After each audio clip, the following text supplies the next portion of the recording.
I feel like that's what people like about podcasts. It's just kind of raw. Right. Yeah, and that's raw like conversation. I come out of like DIY, like, you know, punky music, so like I like the aesthetic of kind of like cheap and DIY. Yeah. So I try to do my podcast that way. Like I'd rather make like 1,000 podcasts that are like quick and dirty than like make 10 where it's like I super hate clean and put together and well polished. Yeah, and I hate like it's being in that like yeah, like a machine made it. You know? Yeah. Keep everything authentic, made in house. Yeah, man. So you moving to Atlanta? Yeah, I really already have. Wow. Now I'm just back and forth really till about July. So, like your podcast, I know you got like a co-host and a girlfriend. Like, who's going to Atlanta with you? The girlfriend and my girlfriend and that's it. The redheaded dude's not going? My man going to the Air Force. My boy Bryson going to the Air Force. Okay. Yeah, man. Hell yeah. That dude, he was at the Root Bar the first time I met you. Yeah. Which I didn't quite realize. I didn't quite remember. How many times had you done stand-up when I saw you at Root Bar? That was probably like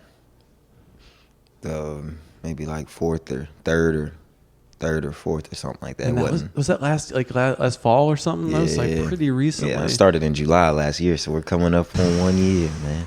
And was I hosting that night at Root Bar? I think Hillary was. Okay, well, she was hosted. Yeah, I was like, I hosted sometimes back then. I remember doing some crowd work with connecting with your group, and then like you were like surprisingly good, funny.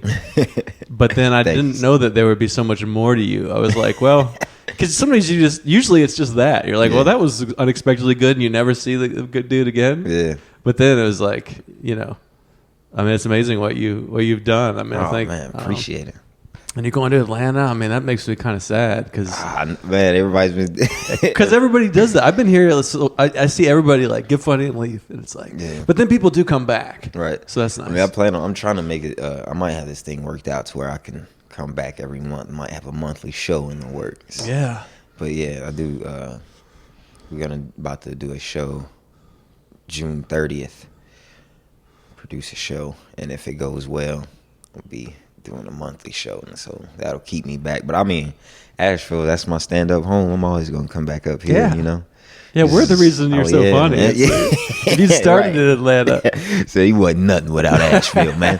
You gonna turn your back on us? Nah, we taught him everything. Yeah, man. No, I'm definitely coming back up here. It was I like Asheville. It was real supportive. Everybody was just like, yeah, man. Here's where all the open mics are at, man. Come through here. Well, for you, people are like, we want him to be in our seat. Yeah, nah, bro. I like all Asheville. It's so that like what I learned is like I didn't know stand up was done in not LA and New York type thing. And then when I found out it was in Asheville, I'm like, what? I've been grown up around here my whole life and I ain't never, you know, so it's like, it's kind of weird. You don't find out about comedy unless you're like doing it.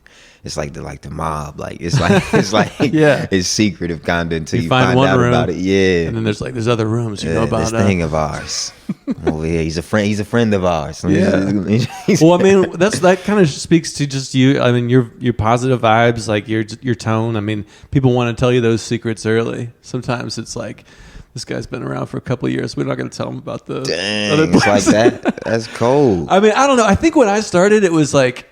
I think it's pretty much universally agreed that it was like it was like a more bully kind of like scene at that time. But in some ways that was maybe good because it was like people would not be nice to you till they really thought you were funny. Yeah. I mean, you still would have been fine in those days, but like I remember just no one would even remember my name for a year, you know. But sometimes I think that's good. It's like you don't deserve that. You gotta get them to notice you. And I had my moment of that, like. Even though people don't think it around here, I had my moment of that where I showed up to disclaimer a couple times, like, you know, didn't get on the list, had to go home. And, you know, it's an hour drive for me. So I was like, okay. And then I remember the one time I just sat in there for a while. Like, I remember I got there early, signed up early, you know, like 6, went up dead last, you know. So, like, But I rocked it that night though. Like it was pretty. You still good. did good. Like Yeah. after sitting there for whatever. Yeah, like the band was playing 4 downstairs and hours? everything. So Yeah. I was like, oh man, I got to go up there and really try to be like as funny as I can that way. Like, cause people is once you go up towards the end, people kind of tired, ready to go. Yeah. Some people done left. That music start playing downstairs. Yeah. Oh boy, Yeah. you just got to get it. I started, just making sure I was talking louder so they could hear me, and it was funny. I was killing it. And then that's whenever like. I feel like after that night, it kind of changed. It was pretty cool. Yeah. I kind of like the end of the night sometimes where it's like those people are still there for some reason. Mm-hmm. It's like the third show. There's like the first show is like they're not cracked and they're not laughing yet, and then it's like the middle where everybody wants to go up, and then the third show is like whatever. I don't know if these people have nowhere to go or what. But it becomes Are y'all sometimes lost? it can get delirious. It's like staying up too late at the sleepover at the end, or you just don't even. It's wild. No, sometimes you can really. That's I feel like the beginning and the end. That's really like. I think once you start getting your feet under you, I think you should start going up at the beginning or at the end. Yeah.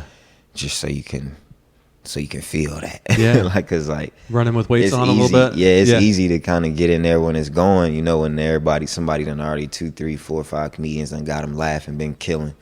They just laughing. You can go up there and say something and it kind of played off of what somebody else said that night, or So, but that end of the night, that's whenever you can really, because they're not really trying to laugh anymore.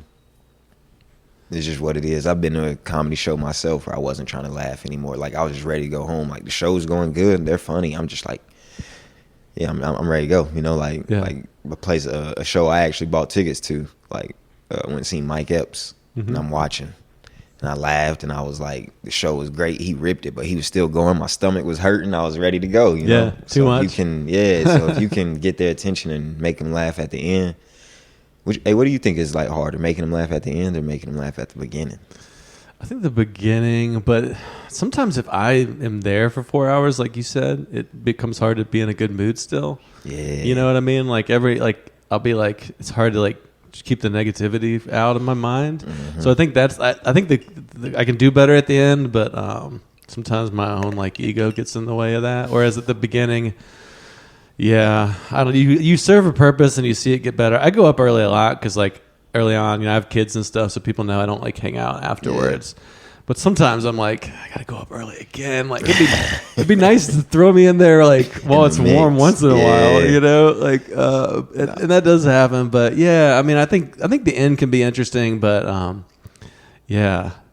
Like how did you get? You mentioned all this like awareness about the room and stuff. Did you do like something before comedy, like speaking of art or theater? Or like how do you have this awareness of like? I think what other school people? Really, I think that helped a lot. Because whenever I got to college, you got to do them like at the end of every semester and pretty much every class, you got to do a presentation. Yeah. Like a PowerPoint with a group, like 2 or 4 of y'all or 3 or 4 of y'all up in front of the whole class. I always hated that. Yeah, I did too. I kind of always had, I never really noticed it, but it was one day I had to do one and the podcast. I was doing my podcast before I started stand up. So my podcast wasn't stand up based. It was like business owners and stuff like that. But I remember one day I was doing a presentation for one of my classes. And I wasn't trying, but I said something and like the whole room laughed, and I was like, what the hell is that? I kind of paused too, like, what the hell is that? Why'd everybody just laugh? You know what I mean? I felt the pop. Yeah, I didn't feel like I didn't like plan that in the presentation for them to laugh. So when they laughed, I was like, oh, what was that? And then when I was doing the podcast after a while, that kind of just got me used to, I guess, talking in a mic. And it kind of all came together. Yeah, that's interesting that you like, because I think now it's like, when I started, it's almost like podcast came after stand up, but now like, something like Sarah Love came on and she was like, I got into podcasts and then I was like, now I'm going to do stand up. So now it's almost flipping where people like you are like starting with the podcast and getting into stand up that way. And it's cool. Like it's so backwards from what I did, but it's like, yeah, why not start with conversational, chill conversations and then work your way up to like, that weird sensation of getting up in front of strangers and being like, oh. Yeah. That's what kind of like did it. Like, also I got that job at the Comedy Zone. So it's like, I got to see it every weekend. Okay, I didn't know that. You got a job at the Comedy Zones? Yeah, all right. So I'll do the timeline. So like January 2023, started the podcast begins, and I'm QTM Media. QTM Media, which is a fun wordplay. Like I like how you do. I don't, you know, it's musical the way. Yeah, QTM, Quitman, all that. Yeah, okay, he noticed it. Yeah, that's. Nice. I thought you were a musician because I'm like, this is like a lyricist messing around with letters and. So like the podcast, and then I'm finishing up college too. So, and then, what I was doing was writing stuff down to say on the podcast, so we wouldn't just be looking at each other. I would write like things and I was bartending at that casino in the casino in Cherokee. Okay, that Comedy Zone. Yeah, but it hadn't opened just yet. So I would be at work like bartending, and something funny happened. I'd write it down like, oh, I'm gonna say this on the podcast. But really, what I was doing was like subconsciously writing jokes for 6 months before I even started doing stand up. And you got the podcast, so you're like holding a microphone. Yeah, and then one day I was like kind of feeling like I was about to leave the bartending, and I was going up the escalator at work, and the elevator doors had closed. And you know how they always have like some promotions or something on there, and it said coming June 2023, the Comedy Zone. I was like, I'm gonna go work there. I'm gonna go work there. You know, it was like all coming together, like all these little signs. And then so I started working there, and then I ain't gonna lie, like I don't want to put them out there, but like I seen like the first comedian they brought through there at the Comedy Zone, and then you know he had a show, and I was like, I'm up there. Like if it had been like the funniest dude of all time, you would have been like, yeah, maybe I shouldn't. Yeah, but it wasn't that. So you I was like, I could do that. Yeah. I hate to be one of them type people too. But I was like, nah, like I think I can. I think I can. And in my whole life, like I've had teachers tell me I should be a comedian, and friends and everybody. Like I had my uncle try to get me on stage when I was like 8, but I was just like, nah, I'm like too shy type stuff. Really? Because I mean, you seem like your styles are pretty like understated and chill. You know, like I mean, were you like more of a like cartoon character when you were younger? You got like a goofy side that maybe is like, I don't know, maybe it's kind of toned down. I guess I guess that's what I'm trying to do. Work on bringing that out on stage. There's like other it's a whole nother side. Y'all, I guess y'all see the toned down side. Yeah. Well, I mean, I probably haven't seen you perform all as much as I would like to have, because I missed a lot of the music hall in the last couple months. So I probably seen you do like, I don't know, like 5 to 10 sets or something. So, gotcha. But yeah, that's interesting that there might be like a cartoon character some more, because I'm trying to get into more of that too. Just the longer you go, it's like, all right, how can I pull some new shit out, new trick? It's like learning a new instrument. It's like, all right, let's get a bass, or let's get like drums, or let's like. I want to get into some instruments too, man. You got me motivated. I'm just seeing the drum set, piano. I think you'd be good. I think you have like tone and timing, and probably just get on like that sax. Reading people's energy. Yeah, the sax. That's what I think. Atlanta sax. Yeah. There's a jazz festival coming up down there too. I'm trying to go check that out. I mean, how many things could you seem like you do a lot. All right, what makes you qualified to motivate? Let's just ask it the way, I like it. The most concise way I've heard to ask. I like it, man. It's just I just go hard, bro. I'm just trying to it's like I know. I guess what makes me qualified to motivate is I motivate others just by doing the things that I want to do in life. You know, just make them happen. I'll say like, I'm finna do something and I'll do it. Just try it out, man. Try a bunch of different stuff out. See what you like. That's what I'm doing. Yeah. So you got the podcast, comedy, and then you do have like a career, right? You finished school and you got like a job. I mean, I'm bartending right now. Okay. That's really it. But I guess I'm looking for those jobs. But like, that's a tricky one. Sort of, kind of. Right? Because it's like if you want to pursue comedy and have the flexibility, there's probably you could use your degree to get some like 9 to 5 and get all that security, but then you might not be able to. That's what I'm dealing with right now, and the double life type stuff. Like it's either bartend and stand up, or corporate and stand up here and there. Yeah, I mean, I do like remote work. I'm like a web developer, so I mean that's one where you can do like I can go to Atlanta for like a few days and I can just work from the Airbnb. That's what I and need then to I do, can like probably go out at night. So yeah, if you could find something remote, like I notice a lot of comics are like afraid to get a career because they think they're gonna be tied to it forever, but. I think it can help too to have some like money coming from some other place. Definitely. I don't have the desperation to be like, comedy's got to pay the bills. Exactly. I mean, I'm not ever expecting. Yeah. I wouldn't be upset if it happens. But. Yeah. But no, that's how I feel about it. Like, I can tell it's gonna be a bunch of money in this right now, so I do want to work. get some money somehow. And plus, I always look at it. I've been looking at everything as just since I started as material. Like you work a job, like it's gonna be some stuff that you find out that you didn't know that can help. Write a joke about this or write a joke about that. Yeah, like life experiences. Mm-hmm. Man, it's exciting. So, can I ask how old you are? You're young, Yeah, right? I'm 32. Oh, you're 32? No, I'm lying to you. I'm 23. I was like, well, that makes more sense that you like.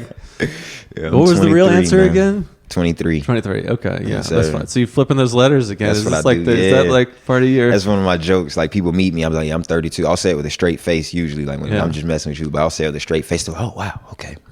And then I'll be like, no, I'm messing with you. I'm 23. It's But always like the QTM and the 2-3 years, like moving. I like to switch it up on Yeah. people. Yeah, flip it around. That's how you do it. But yeah. And then I guess I started after got the job there. I started stand up in July to finish out that timeline I was Right. doing. Podcast. What was the second one? The podcast, and then July. Oh, podcast, and then I started working at I was The already working Comedy at, Zone. That was the second Yeah, one. I was already working at the casino, but then I went to the Comedy Zone that they built in the casino, and then I started stand up in July. It's interesting that when people have a story, it almost seems like divine intervention or something. Like Petey's was a little like that, where he Yeah. was like, I went to class, and then the college professor was like, you got to go do this open mic. Yeah, No one else has ever been told that by Right. any teacher ever. And then he goes Right. and like, he's great. And it's right at the beginning of Asheville comedy. And it's just like, damn, like when the universe aligns to do that, that's like not how it's been at all for me. It's been like, just like kind of, I don't know. how'd you get into it? I was like a 35-year-old, like just had my first kid, and I was like, I've been playing music for a long time, and was just starting to feel like it wasn't aging well, like getting up and singing. I don't know, something about being a dad, and just made me want to like try to like bring people joy instead of like trying to bum them out with some sad or angry music. I started in a Toastmasters club. Have you heard of that? No, It's what's like a that? public speaking club, which is like really encouraging Okay. like older people, because I was so afraid to like get up and talk that Yeah. I had to just do public speaking for a year or two.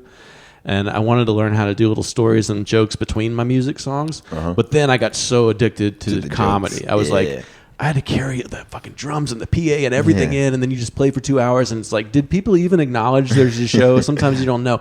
Comedy, you just walk in, a mic and a stool, and then in 5 minutes, it's like, I mean, so much can happen. Yeah. You can get destroyed, humiliated. You can like have the greatest dopamine hit of your life, and even when it goes bad, it feels like this is like a hero's journey. You know what I Yeah. mean? Like I was just like, wow, this is like, for this new adult dad version of me, I want to be that. Yeah. Instead of like just the grungy musician dad, Gotcha. I always think and feel like it's a benefit to like starting older, because y'all don't have to, like I said, like people say, find the voice as much. Like, 'cause Yeah. you're already, you're mature already. You're already, who you are type thing. Yeah. So I feel like that's the only I feel like a disadvantage of starting like younger, because you haven't even lived for real to even Yeah.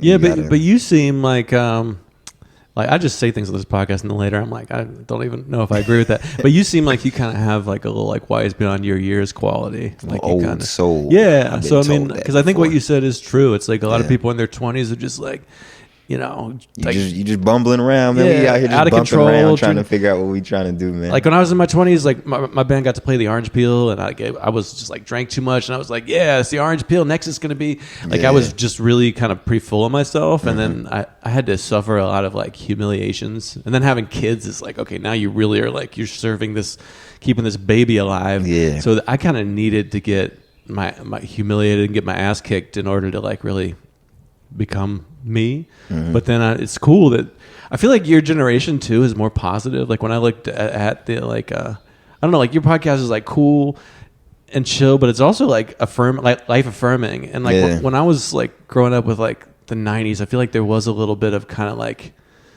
I don't know, like a too cool for school. Yeah. It's, you know what I It's mean? Like, like- don't be a poser. There's almost a Yeah. little hateful, like negative, and I feel like I've had to shake some of that. Whereas Yeah, I look like- at y'all's generation, and I'm like, I think there's some good things we happening. learn, we kind of learn, because like if you Too much vaping on your phones, yeah. but you know, Yeah, definitely. Not you definitely. specifically. Nah, me too. But I feel like that was because you hear a lot of comedians that came up in like 70s or not 70s, 80s, 90s, like those legend like comedians, like the ball and busting. Yeah, times, and that's what they say, and that spawned like that generation of like Bill Burr and them, and how they, or you know, they're kind of like mean, like you had to be like you had to be mean, and like I think it's like the generation that comes under that changes it. Like I noticed that also in like, have you ever worked in restaurants? Yeah.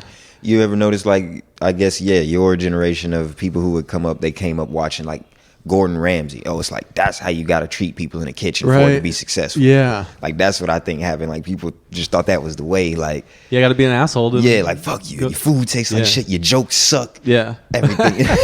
Like, and it turns out being nice to people is smarter. And it works better. It's like, what the fuck were we? Why was y'all doing all that? Y'all I mean, we're just changing so fast. Like, I mean, my parents are like, you know, it's like children should be seen, not heard. If I can beat the shit out of them.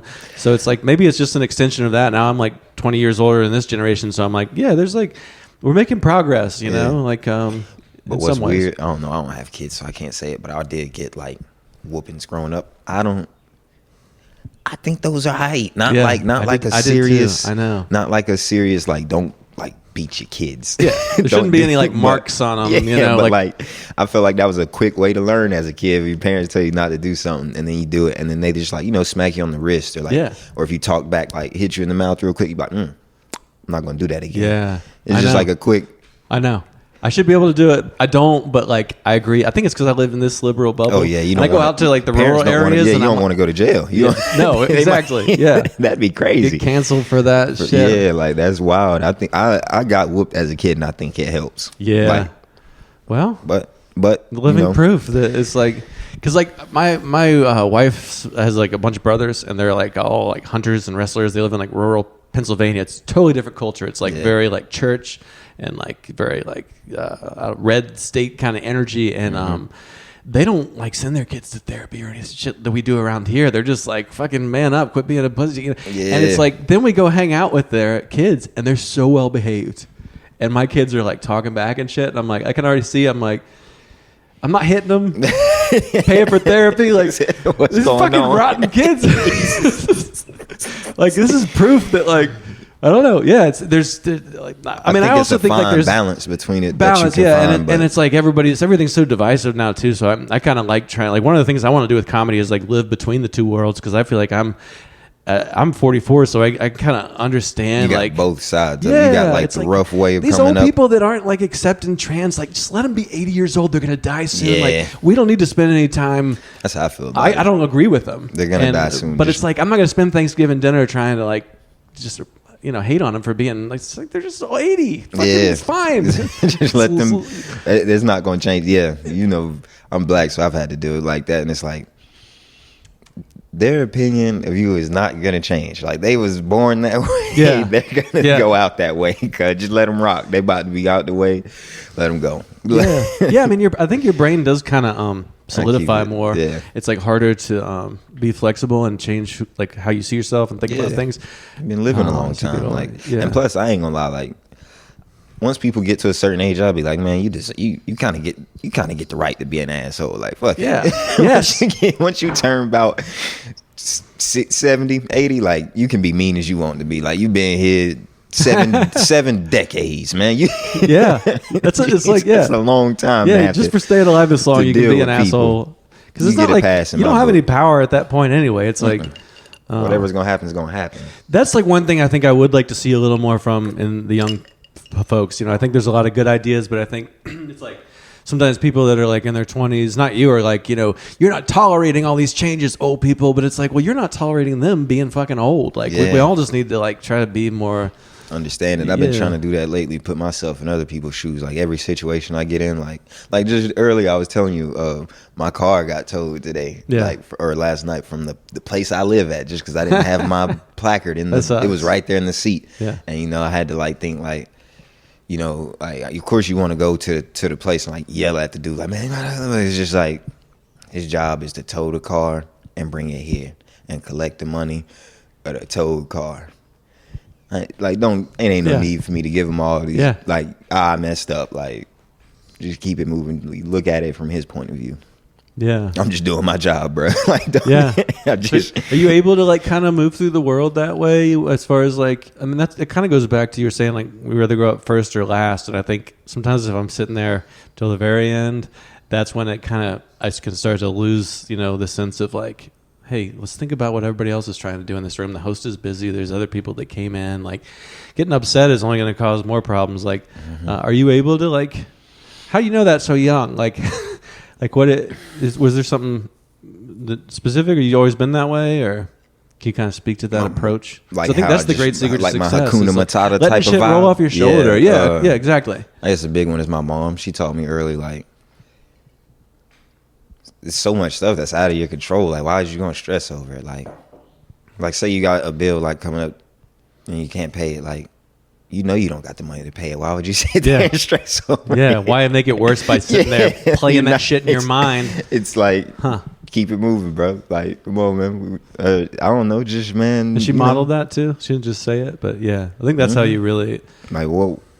If because I'll tell my kids not to worry about something, and then they'll watch me fucking lose my shit over some thing doesn't matter. So I'm like modeling the bad. But then it's not like I'm not always peaceful. I do get like angry. I get mad. But I try. What I learned is I try to use that in the like whenever you see one of my performances, more of my amped up animated type performances, I might have went through something that day, or like so I'm gonna put it into that. Like that, like I told you I went up last that one time, I was pissed off. I was sitting there the whole night like I was like, it wasn't let me try to think about the whole I was pissed off. I was tight. I was like ready to, but then I just like I went up there I was like so mad when I went up there. I wasn't nervous, so I was just up there like I didn't like seem mad when I was on stage, but like I was just not nervous at all because I was so it's like that night taught me to kind of channel it, channel it, like maybe write or something.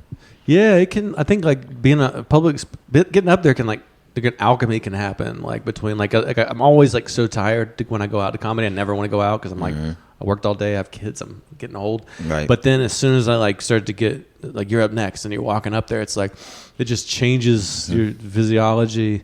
So yeah, that's cool that you can flip that, because I think it's hard to be an angry comedian. I mean, there's a few people like Doug Stanhope and people that can kind of be angry and funny, but Bill, totally Bill. That's like that's like the archetype for the angry comedian. I feel like if that's what your voice wants to be, you got to study him for sure. Yeah.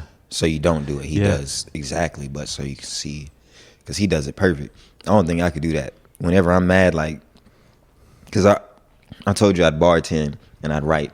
Kind of get material from bartending. I love that. You're out amongst the people. Yeah, that's why I like bartending. Yeah, but you can't write from a place of anger. I bartended at this one place, and it's kind of like a retirement type of town. Like these people all retire.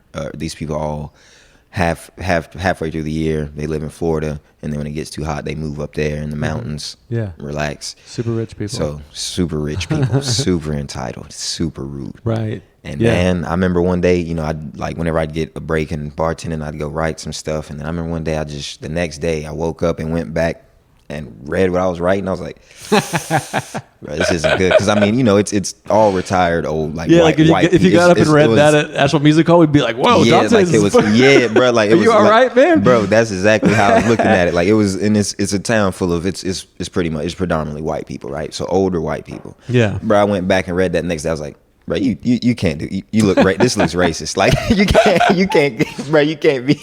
If you go do this 5 minutes, just this, I think you could do it. I think you could do it if you just what you just said about saying you're racist. I think that Patrice O'Neal bit about where he's like, I feel sorry for white dudes. Y'all can't even be racist anymore. He's like, you're in Harlem and there's 5 black guys walking towards you and you're like, I don't want to appear racist. Run, dummy. Run. Get home. Be racist. Live. Live. I remember I was watching that a few months ago. So I think there's a way you could kind of own that where like, I don't know. Like, I think you probably could make that funny, but maybe like not the next day while you're still angry, but I kind of liked it. I kind of like it. I think you got something there. All right. I might chop it up and see, but boy, entitlement's a great word too. I mean, just you being in the position of having to deal with them. I was going back over it. I was like, this is so angry, bro. Like this just, this is like you're like the pen's like pressed down really hard. Smoke coming up off the page. It's like Braille on the other side. You gotta feel the. Like, Nah, bro, that's yeah.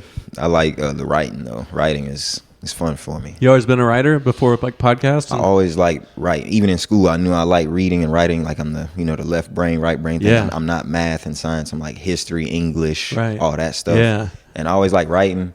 And even when I was in college, I just didn't like what I had to write about. Like I just didn't know what I liked to write. Yeah, I know. And then when I found the stand up, I was like, oh yeah, it's up. This Talk is about where your it's at. Like experiences. jokes, and then I started writing like TV shows, pilot scripts and stuff like that. Yeah. Just You're talking trying to a bunch Petey, of haven't different you? stuff. Yeah. I listened to some of that podcast. Yeah. I didn't even know till I had him on that he's got all these other things he writes. Oh, It's yeah. like, well, that makes sense. Why? It helps. It helps with you. Like some of the stuff that you write that's not that funny in stand up might be for on screen. Yeah, that's a really interesting thought because I Gabby Watts, I did one with her in Atlanta a few weeks ago. She's awesome. She's a musician and a comedian, and she was saying like a lot of times I was like, how do you write all these funny songs? And she's like, well, I'll try a joke and it won't work as a bit, so then I'll just make a song out of it. That's kind of like what you just. I never even thought of that. I got like stacks of ideas that I'm like trying to shoehorn into this one thing I do, but it's like, yeah, maybe just try it this other way. Like that's what I love about this podcast is I'm gonna be like writing back, being like, okay, Yeah, I so can much use stuff, bro. I used to try to write stuff out for my podcast, but now I use my podcast as like my improv sort of. Like a lot of times, before you see, like if you see me at open mic, a lot of times before I probably did an episode that day, and like that kind of helps. Like I've already been talking for an hour straight. Yeah, you did like your warm up laps around the track, and now you're about to sprint. Yep. Yeah. My first show at the my first show that I did was at Shakey's with Hillary. Yeah. And before that, I went to that one of them improv classes over there with Story Parlor. Oh yeah. Like I went before, like an hour before the show, because I had took off work so I could finally so I took off work so I could get to the show. So I finally had some time on one of the days that they were doing it, and I just went. Never done improv, don't know really, it was kind of weird for me. I felt uncomfortable out of my, but that's what stand up was, it's out of your comfort zone. Right. It warmed me up, and I think that show went great in my opinion. So like, so your first show at Shakey's, you like stopped by and did some improv earlier that day. That's cool. Yeah, man. So you kind of have, that's like part of your awareness is like, hey, if I do like a more low key, it's not you talking to a bunch of people alone with the mic, but if I do something conversational earlier in the day, it kind of loosens up I like that. Yeah, because I used to be, when I first started, boy, I used to just hole up somewhere in a dark, deep cave. I got this show in 12 hours. I'm gonna go on and go over this set. You know what I'm saying? All day in my room with the curtains drawn. All weird. Like I just be in the house all day, not talking to anybody, and then I try to get up in front of a bunch of people and talk. It's like, bro, that's not gonna work. It's abrupt. It's like get out, cold water, a bucket of water on your face. Yeah. Start your day. Get out. I love that because that's how I was in my 20s too. I'd be like, go fucking meditate in the woods or something, like thinking that would help. But it's like, you're gonna do the show for the people. You're already a pretty introverted, weird guy. Like maybe just go sit in be amongst the people. You're gonna be too crazy if you walk out of the woods and start bringing that energy up. Exactly. That's a big part of why I love stand-up, is I feel like I always have kind of been crazy and it's hard to be understood. And it's like standing before the people, trying to really, like, I think even if you're like gonna write movies and direct them, like do some stand-up because like standing before the people, is so immediate. I was having that thought the other day. Like I don't get how, not that they're not good at it, but I don't like. Yeah, I'll say I don't care. I don't like it whenever the comedy writers get comedy writing jobs that haven't done stand-up. I don't get how you can know what's funny. Like, how do you know? Like, I know that they're going to laugh at this line that I write down because I have said this line like 30 times in front of 30 different crowds and they laugh. If you come from, like, I'm not trying to down them on that route, but if you went like college, like for writing and film development and all that, like I get where the writing part comes in, but where do you learn funny? Yeah. You gotta do stand-up or improv at least, or theater or something. Like, you gotta do something, I feel like, live. Yeah. Or you're not gonna know. You're just gonna think it's funny. Yeah. Yeah, I mean that was kind of like before I got into stand up, or doing this 10 years ago. I was like increasingly with a laptop in my room, playing the drums, playing the bass, playing the keyboards, putting it on the internet, and it just got to be more and more of like being that guy in the room, hold up with like, here's my genius ideas. Well, I never even ran these ideas by anybody. They're just from like, it's like they're too far in my own weird head. And then the idea of like stand up they are your editors, and that they're there the entire time. They're there the first time you do it, and the last time you film it. Every time in between, it's like that's just they'll cool. let you know. I like it. It's like they're letting you know what parts of you are funny. It's crazy. Right? Like you think it's this, and this, and it might not be any of that at all. Like it's crazy. And then different audiences will encourage different parts. Like, I mean, that's been the cool thing about getting out a little more in the last year, seeing like, oh, that's funny in Asheville, but that's kind of scares them a little bit here, or they're kind of like they're starting to feel a little more Republican because I said some shit that makes me look like a might liberal. Be funny out of town, bring it back to Asheville. Yeah. Work. So this idea that like the more audiences you expose yourself to, maybe you can get more at what your voice is. Because I don't ever want to like just play the one to one crowd, like especially like a liberal Asheville audience. Even though I moved here because I've been that. I'm like, we gotta. Things are so divided. Like it's cool to get out in like rural Georgia and try to see like family. I don't know, getting old. Like what do we have in common? And you find something, and you're like, all right, I'm gonna come back in a few months and maybe get 2 or 3 things. Exactly. That's what I like. Like I've only performed in Asheville and Atlanta. So, but it's like, I don't know. It's like people are the same everywhere. So it's like, I don't think you should try and change your stuff up too much, because I've kind of done that before. Like I did Joe Green, his shows, and that's like an all-black audience, but it's in Asheville. Right. What was crazy was I was going to Atlanta trying to find like a different audience, and it was one right here in Asheville. So I just found out about that guy, and it's on my list to DM him, and it's like I realize every time I go through my lists and I'm like, all right, what's up next? Expand the thing. You know, it's been traveling. I was like going to Charlotte for the same reason. Like, there's no black rooms here. And I heard about that guy. And there's been a few times I've looked, and I guess there's a part of me that's like, okay, you know, black rooms are a little scary. Jones is tough. Them Jones, don't get it. Like, bro, I did like 3 jokes in a row. No response. Really? Yeah. At the top? Nah, like I was already like hitting already. Okay, well, that's good. And then I did about 3 where I was. Do you know what they like? What? Oh yeah, like I noticed like if you're a black comedian, this isn't a younger black crowd. It is an older like black crowd. Okay. So I learned if you're a black comedian, they don't want to hear you punch like down on us. Like they don't want to hear you make fun of us. Really, I mean, if you do it, you got to do it like you. Like you're making fun of you right. and your family. Like the audience maybe it felt a little like you were saying you were like. It was you trying to drag it out of me. I don't want to say it again because it bombed. How about this? I did a rural show once. Sometimes I can come off like I did a rural show for like a bunch of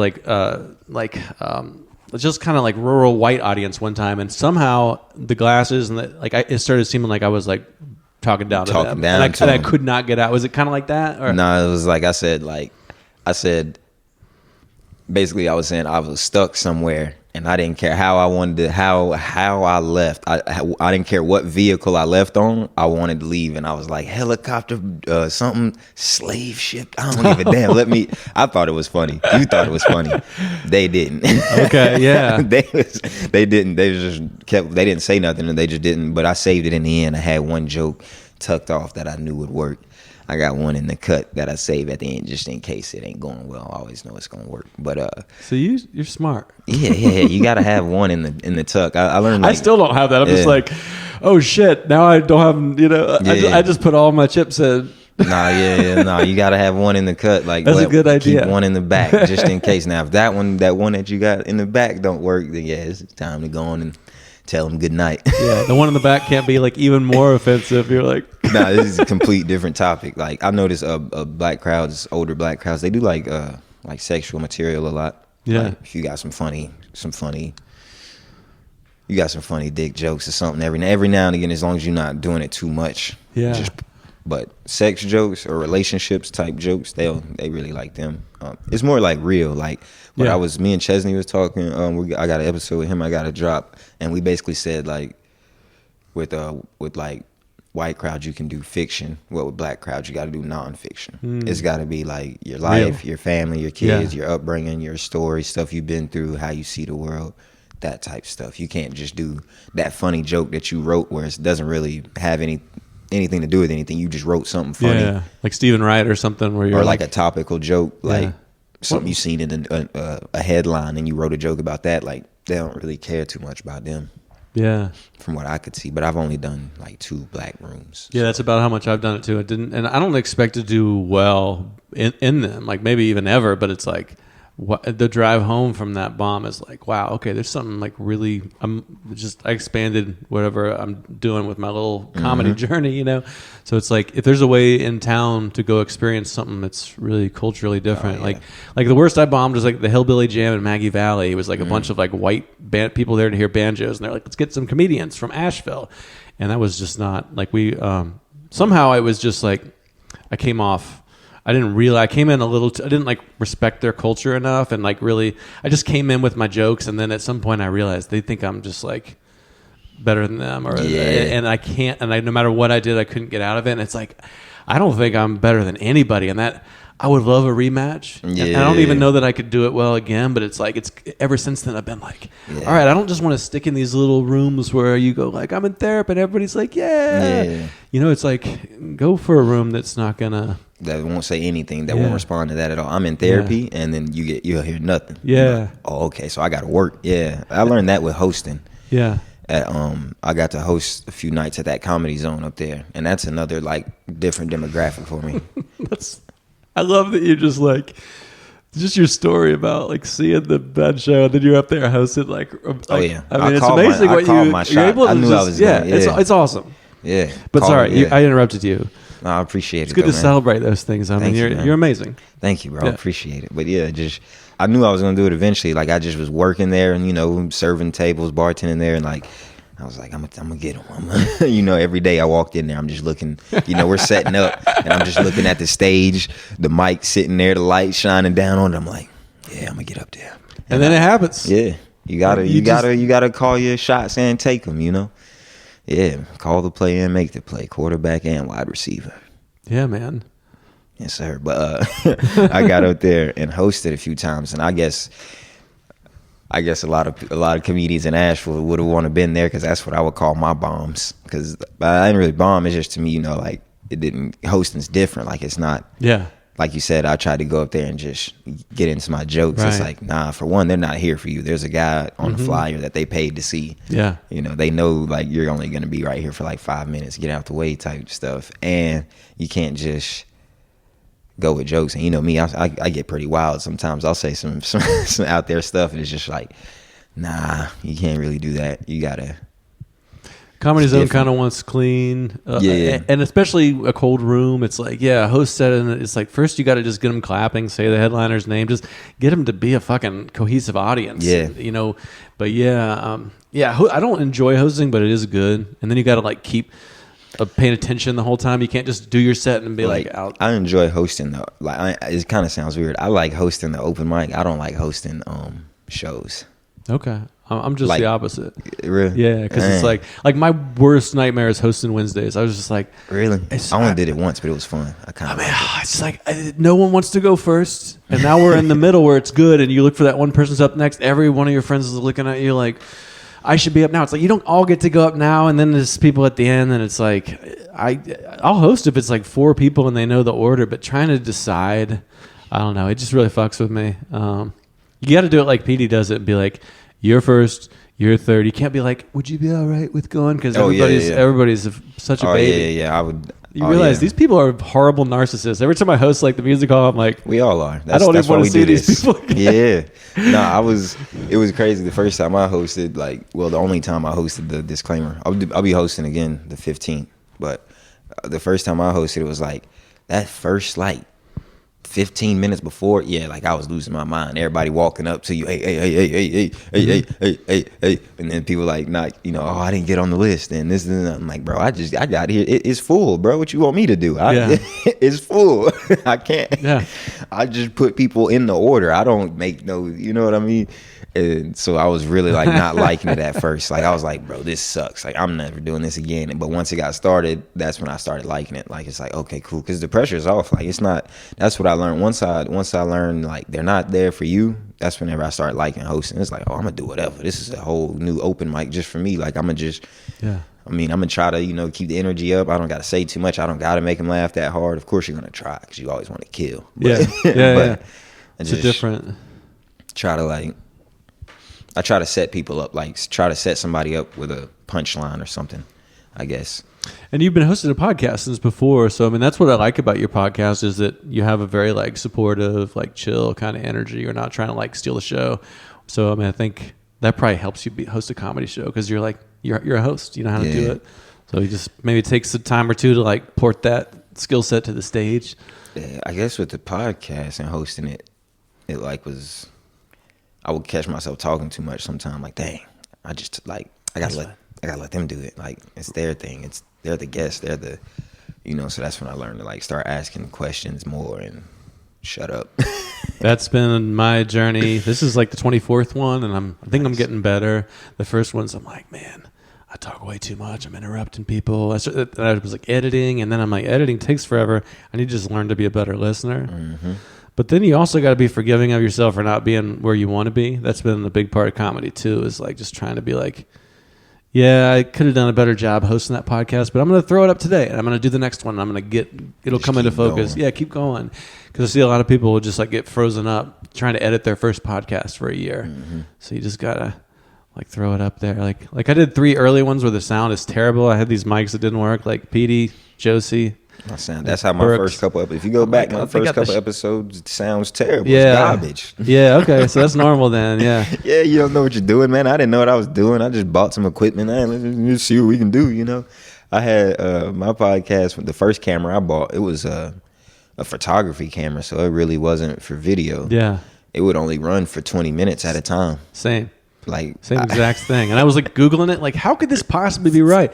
And then I had to get a different camera. Yeah, bro. I'm talking about there was episodes like how we're doing, bro. There was episodes where we'd be like, that camera stopped recording about 45 minutes ago, man. Like, dang. Like it was so many camera not even on some episodes. Yeah. Like I had a bunch of we ain't been recording this whole time? Oh, dang. Yeah. So I had a lot of trial and error. Yeah, same. That's why I keep kind of glancing over here. I've never not recorded. I'm lucky that I've been recording music for like 30 years, so I'm pretty like comfortable recording audio. The video's been a little new, but I am always paranoid that like when I say goodbye to you, I'm gonna be like, oh shit, I didn't say that. Yeah, I mean that would just be. I've had fears, but I thought I deleted a few episodes one time just from clearing out space on the hard drive and stuff. Yeah, I understand everything you're saying. Yeah, because I don't have the space. Like I basically have to run this through everything and get it up before I can do the next one. Because I'm not trying to buy like terabytes of. I probably should actually, but bro, it's the only way. Are you gonna start doing video? Like, are you gonna start consistently? Yeah, the video's on now. Everyone, you gotta get a hard drive. There's a good one called Lacie, LACIE. Mm-hmm. It's a pretty good hard drive. Okay, it's got 2, and I think it goes up, or you can get the 5 terabyte one. Okay, it is a little pricey, probably about 100. Yeah, it's worth it. Good storage. This is the good stuff. When I listen back at least once. How do you record the pod? Do you have like a target? Like, how's that workflow? You shoot for like 90 minutes and then you go, I'm going to listen to the whole thing once and then get it up. Like, do you just throw it up without? Hey man, I just get him in. and get him out. Sometimes I'll try to, I try to go for an hour, but I ain't gonna lie. I feel bad for some people. Sometimes, we'll be doing it on Wednesday. I'm like, hey, I gotta get the disclaimer, G. Yeah. We got so I always try to give somebody an hour. Got to get on the list before it's full. Yeah, got to. So I always try to give. I'll try to give people an hour, but there's been times where but yeah, I always try to get it out. But it takes, man. It's a lot doing all that, man. It really is. I know. It's like I've only started doing the pod, in the last few months, so I'm really trying to build it so it's quick. Like, yeah, like because I love, this is like amazing. Like this like gives me so much energy and inspiration to do my comedy.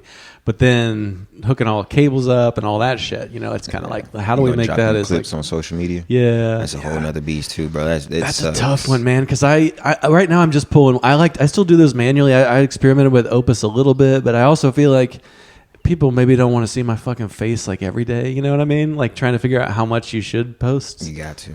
Just you got to. Yeah.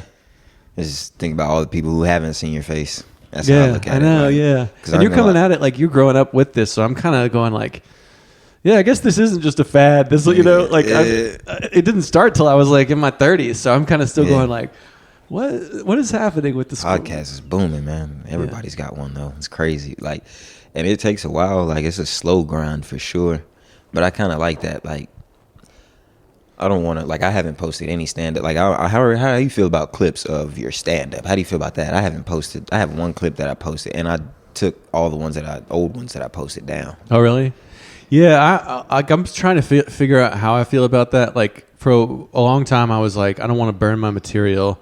But then now I've started to feel like I haven't written my best jokes yet. So, and I was like, I'm coming up on 10 years, and I was like, I want to film like an album, like do like 40 minutes of all my material. But now I'm like, you know, I don't even know if I really need to do that yet. I think maybe the reels it's up there. I got some short YouTube videos for booking, and I kind of like burning things because then I have to write better stuff. Yeah, because I noticed I'm starting to like, if I've been saying that joke for like 3-4 years, I mean, it's like, so now I've been trying to post more videos of like at open mics, do only like new shit, and then try to post like that little 30-second where I feel like it pops. Yeah. But then I also feel like, I don't know, I think just my sense of like what people are scrolling for, like I don't think like I'm the I don't know if you know what I mean, but I don't know if I pop out of the real scroll as much as like Hillary or you know, or you, or like you know, just a lot of people that, I mean, so yeah, I mean, I think the whole journey for me has like been long and slow, but I kind of like that, you know, like what you said about the podcasting. Old school way of like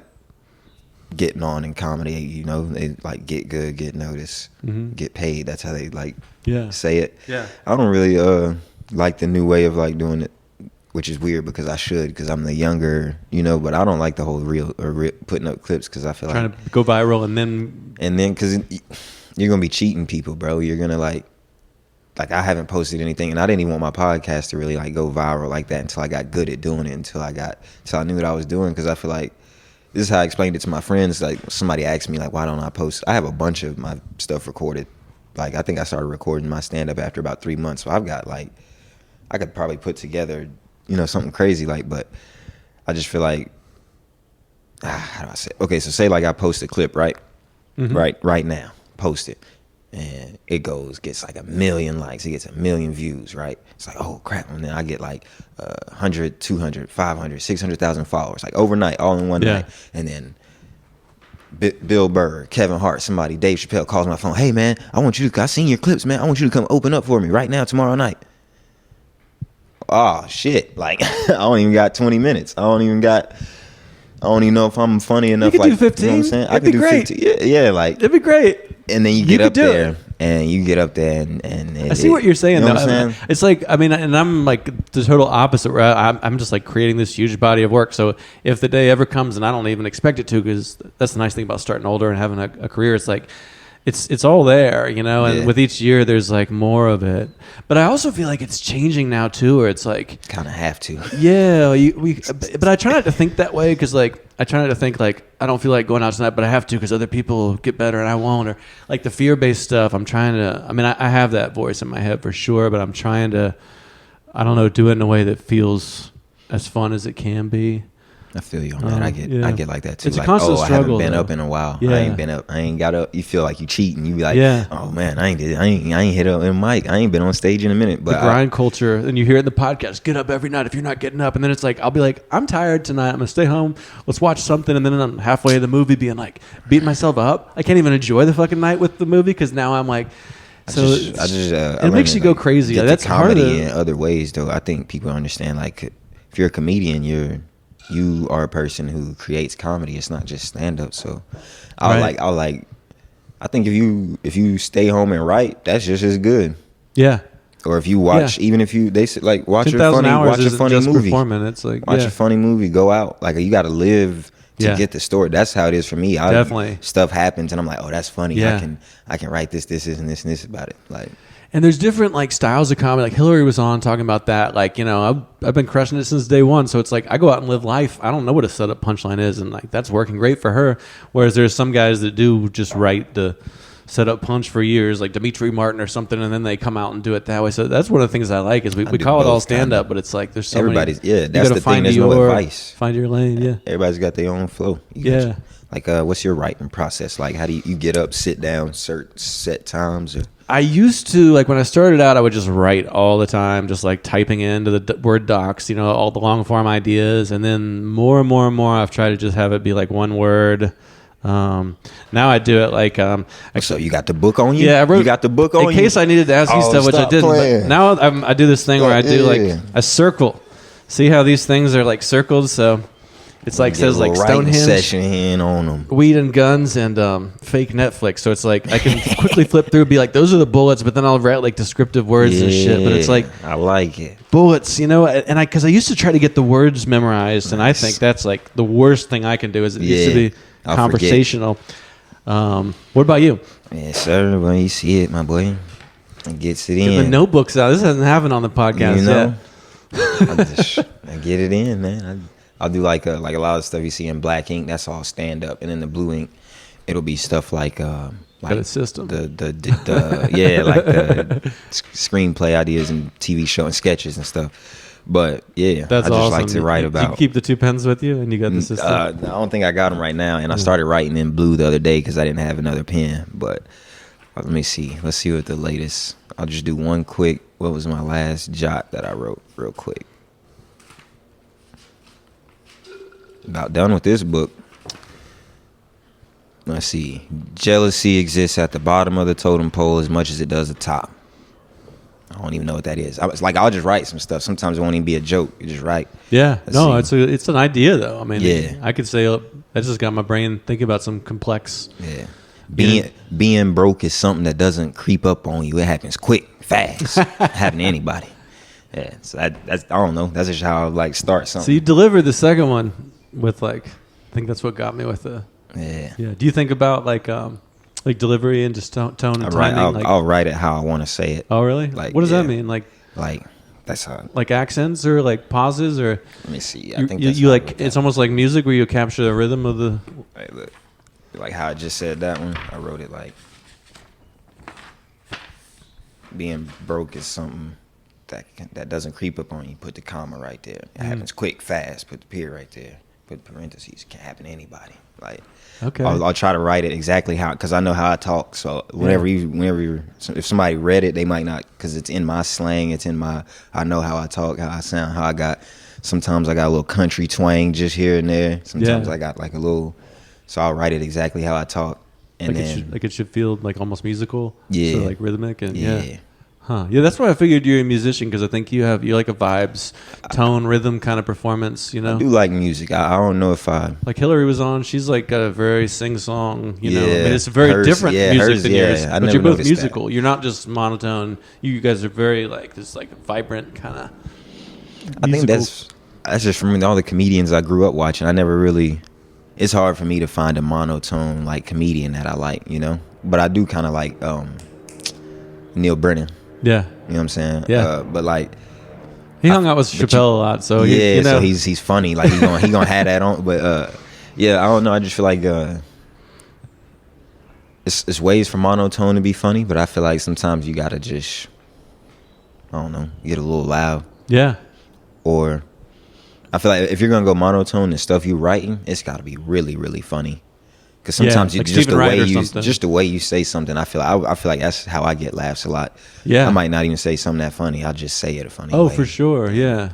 But that's part of it too. Yeah. I mean, there's just I think I always like to sometimes turn the sound down and watch comedians. You ever do that and just see people that are with good music?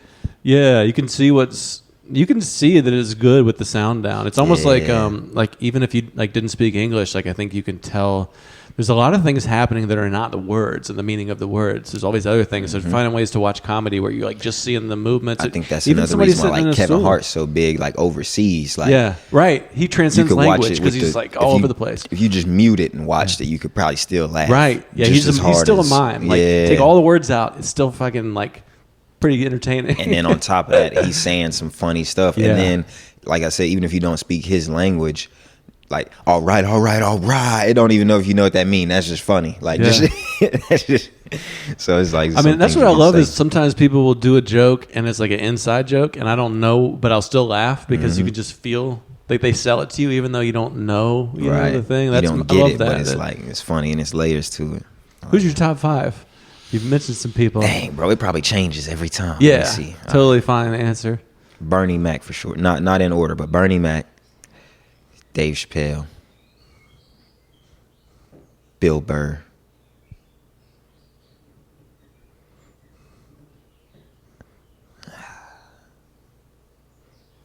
Cat Williams.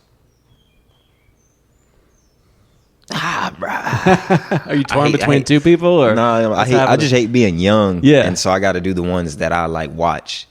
But there's so many that I want to mention. But I just you mean like young in your comedy journey? Like there's still a lot of people. Like I'm young. So the people I watch, like there's. Let me just finish it off. I gotta say Kevin Hart. Yeah. Bernie Mac, Dave Chappelle, Bill Burr, Cat Williams, Kevin Hart. But like there's still like George Carlin and one white guy. Yeah, my other white guy is George Carlin. But it's like that's not really my era.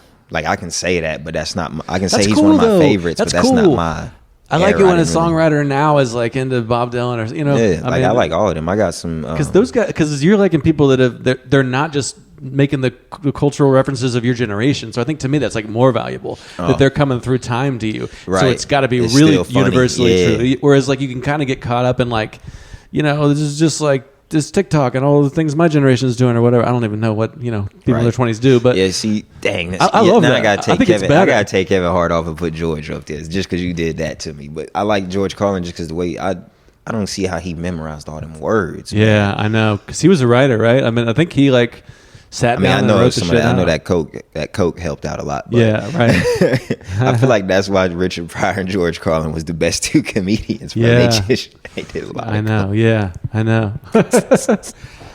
I got both of their autobiographies over on that shelf too. They both wrote a book about their life that's like really good. I got some vinyls. Yeah, they're good. I got a couple vinyls because like Carlin started in radio, so it's a little like your podcasting journey where he started clean. Yeah, he was like, I want to do that, and then eventually I want to be in movies, and then he like got to sit in the trailer all day, and he's like, fuck this, I want to just get out there and write what I say and get immediate gratification. Right, I love it when comedians say that, like you want to sit in a trailer all day and then say some words somebody else wrote.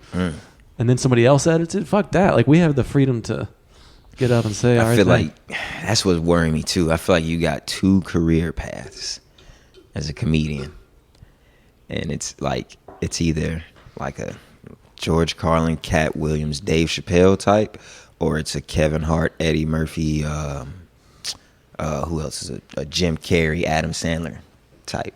You're either gonna go. Say them again, real quick. You're either gonna have a Dave, like the goofy cartoon characters are kind of the second one, or no? I'm saying like you're either gonna have like a Cat Williams, George Carlin, Dave Chappelle type of career, the where philosopher who's like commenting. Where it's like strictly stand up, not really movies. Yeah, not really. Nope, not crossing over into movie and then posters. It's like action figures. You're a comic, like you underground comedian type thing, or you're like Kevin Hart, Adam Sandler, Jim Carrey type, where you went from stand up to movies. Kevin Hart still like does both. He still does both. Like 1,000%. It's like it's crazy. And I think he wakes up at like 4 and does like has people. Goes and he's works like, out. It's just like So that's just some other kind of person. It's a different level.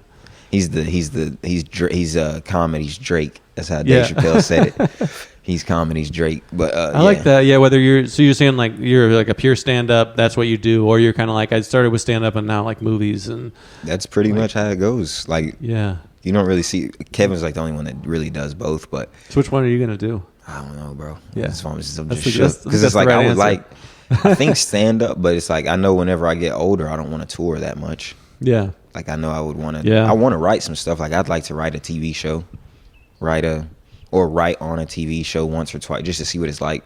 If I don't like it, cool. But I wrote this at my house. I thought it was funny. I drove over here to this group of people, about 50, 60, and I said it out loud, and y'all immediately let me know if it was funny or not. Like, I do like that. That's lit. Like, it's immediate. Like, that's what I was saying about earlier. Like, if you're a writer, like, you write TV shows and you never done stand-up, how do you know it's funny? Right. How? Yeah, some people might just naturally kind of have like a good sense of that, or maybe you hang out with some friends that give you some of that. But yeah, I mean, why not stand before people and say it's the most pure form of like, yeah, I love that. I actually got to use the restroom too. How are you doing on time? We've been at it for, okay. I came to kick it. Yeah, man. Let's do that.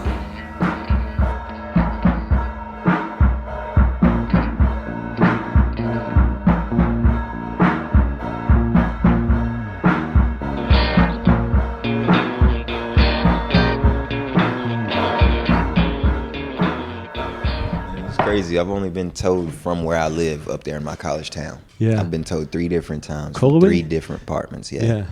And it's like I've never gotten told like I parked some like no, it's been where I lived every single time. I just didn't have my little thing showing and got towed. I mean, you got to have some Achilles heel if you're crushing all these things. Like it's like makes you a little. Our viewers can be like, all right, you know.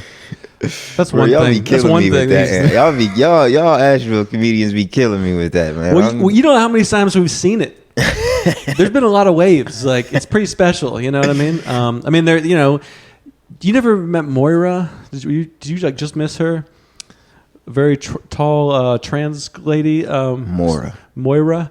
She's like a goth. You would know if you met her. I think she moved up to Pittsburgh like at the probably like right around the time you started, and she came in and was like, fucking just got real funny real fast, or just already was. She started like just like a year after me, and just so it's every now and then there's someone that comes along that like figures it out quick, but it's pretty rare, and a lot of people think they're that person. But there's only a few that everybody thinks too many people think that they're that. Yeah. It's like, well, if people aren't asking you to be on shows, I think you got your answer about, Yeah, I think what mine was is like, I knew it's confidence, really. That's all it is. That's all that would be my advice is confidence. Like I knew I was funny before I started doing stand up. Everybody would always, man, you're the funniest person I met.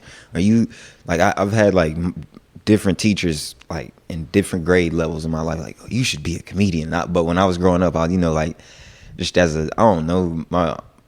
just always thought that was like, you don't want to lean into your nerd side whenever you're growing up. You're like, no, I want to be cool and like and sports or something. Sports and stuff. Like I was wrestling in high school and stuff like that.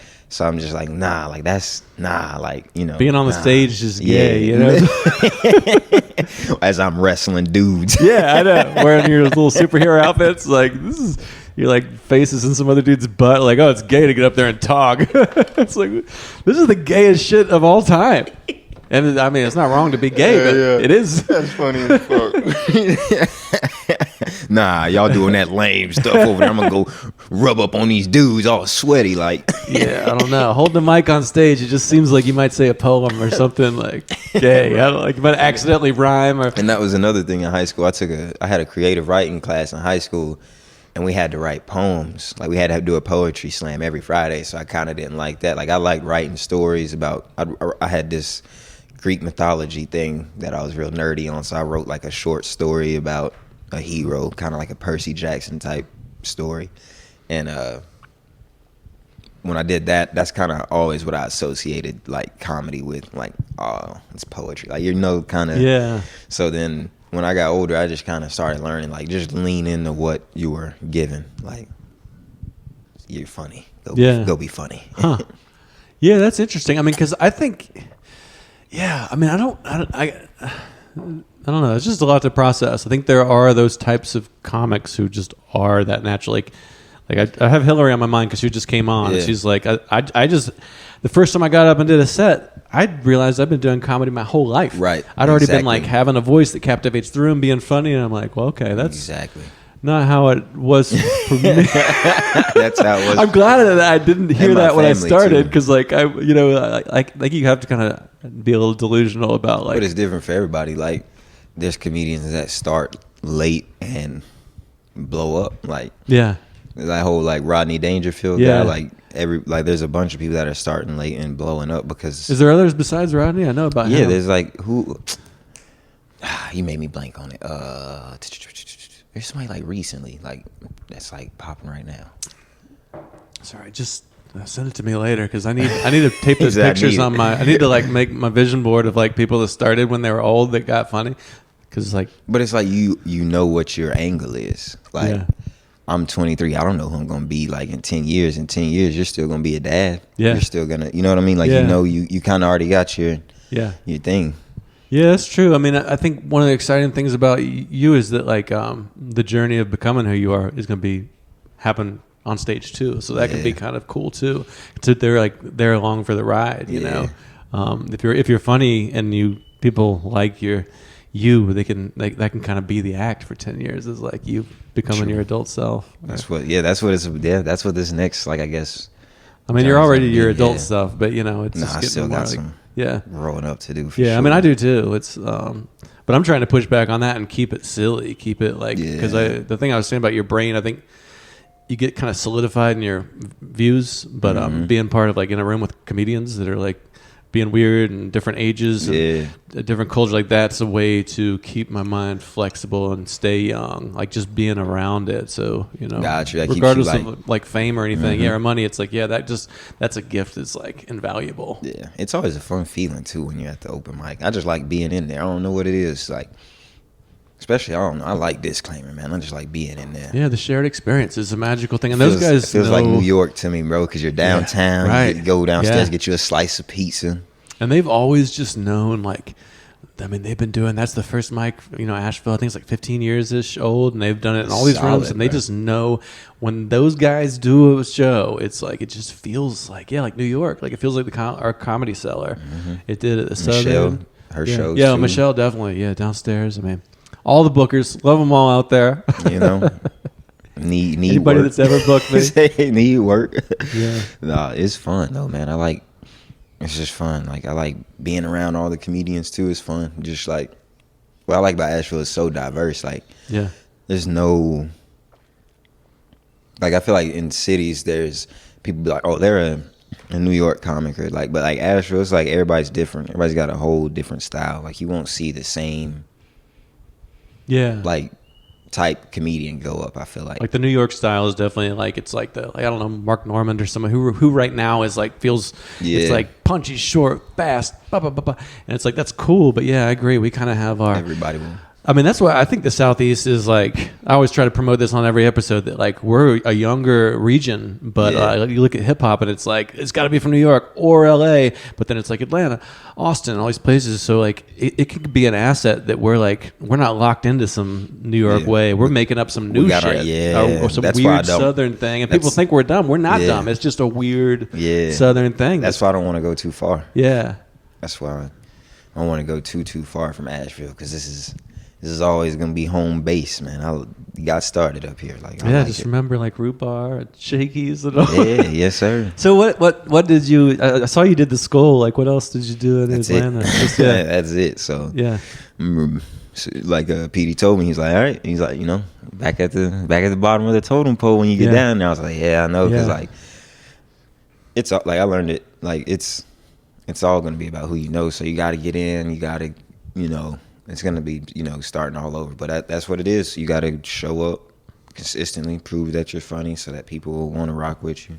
Yeah. I am. You'll be great. You know, I hope so. But I mean, I would expect the first year to be like horrible, but like, I don't think it's going to be for you. But like, you know, that's what I would do, is be like, it's going to be bad. Like, there's going to be some moments for sure where you'll be like, I shouldn't have left. I had it so good.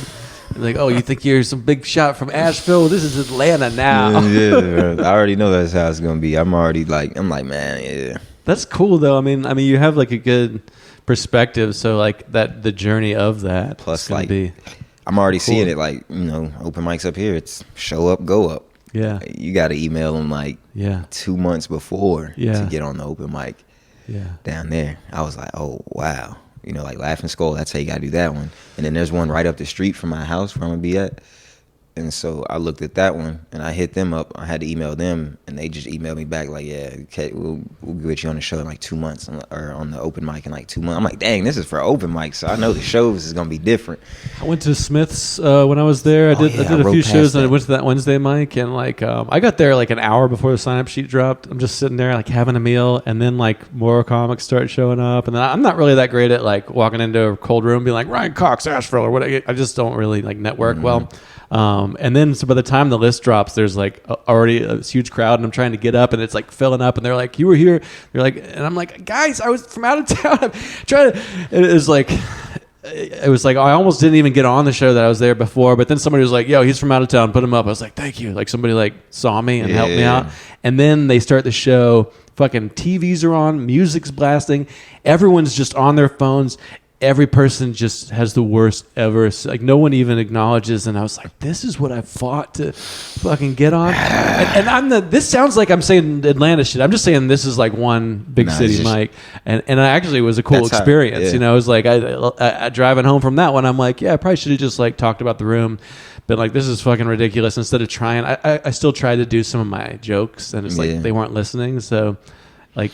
It's cool though, because if I had a rematch with that room, I would try some different shit. So and that's always rough. But it was like I was like, oh, like you know, you start to feel like they're not I'm getting on some shows, and then you go do something like that. You're like, all right, I'm not shit, okay? Yeah. It's kind of good to for your human. That's what I hate to. I can't even really talk about my little problem because people like will hate me for it when I get to saying it. But that's my whole thing is like not my ego. Like I got to make sure I'm like, hey, bro, all right, like you're funny, but like you know you. Still not like good, you know. Yeah. Like, well, you are good, but it's also like you're gonna have to just know there is a hierarchy of power, and it's like it doesn't always even go to who's funniest too. It's kind of like people have their own like I'm trying to get on this person's show, so I'm gonna. There's all this. You're entering this complex system of egos. Thing, I try not to get too big headed because I've had to deal with that too. Like, bro, you're not like you say you're not shit. Like, you're not like. What do you think you are? Like, you're not that. You're not that guy, pal.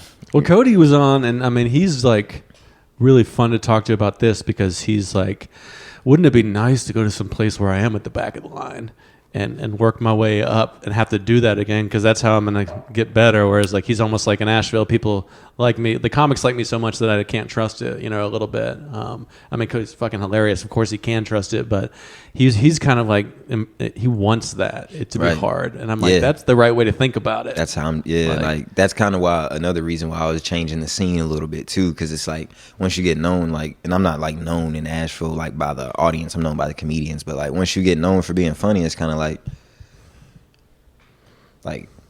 not like they're gonna laugh every time, but it's like they know you. So even if you wasn't funny that night, they know you're funny, so they might laugh anyway. You know what I mean? Like, and then it was some advice like that Nate Bargatze gave on a podcast. He was like, once you're like too comfortable in one scene, you need to move, you need to switch it up. But I've heard that from the Atlanta move wasn't even a comedy. As soon as you start to get some heat, you got to go somewhere else. I'm like, what? This kind of sucks, but it's like you're gonna get too comfortable. Yeah, I mean, why not? You don't have like kids or anything. I mean, you got like the bandwidth to kind of throw yourself fully into that. You know, it seems like the right thing to do it where like you're right at. Now, I got to do it. I'm gonna try it now. It's only gonna get harder. Like your body starts hurting. You get like a mortgage or whatever the shit you choose to take on as your responsibility as a kid or whatever. It's already getting harder, bro. I'm telling you. Yeah, you're out of college now. You really gonna try to do this comedy thing? How's your family? What are they like? Are they like supportive of? They love it. Yeah, they've been it was crazy. That's what fucks me up. Like, I don't have nothing to complain about with the comedy stuff. So whenever I be trying to like air out my gripes, I want to be an artist. They're like, yes, you do. You're gonna be great. You're like, no, you're supposed to kick me out of the house. Right? Yeah. Like I be trying to like the stuff. I don't really have any. The stuff that I would complain about the other comedians in Asheville, they be looking at me like, shut the fuck up, man. Nobody trying to hear that shit, man. Like, my family loves it, bro. They've been in like every show. Like, I remember the first couple shows. Your brother, like, man. I don't know him, but he's always got like a presence of like support. My brother will be there. My mom, like, what really made me realize, like, my grandmom come to the shows, like my grandma's brothers and sisters. So like my great uncles, they've came at, like, I think pretty much everybody in my family has seen me perform. Like, they come out. I got some shows lined up for this month. I know they're gonna be there. Like they really do support. That's what it's about, man. I mean, honestly, like wherever it goes. And I've done some nasty stuff in front of my grandmother, and she said she loved it.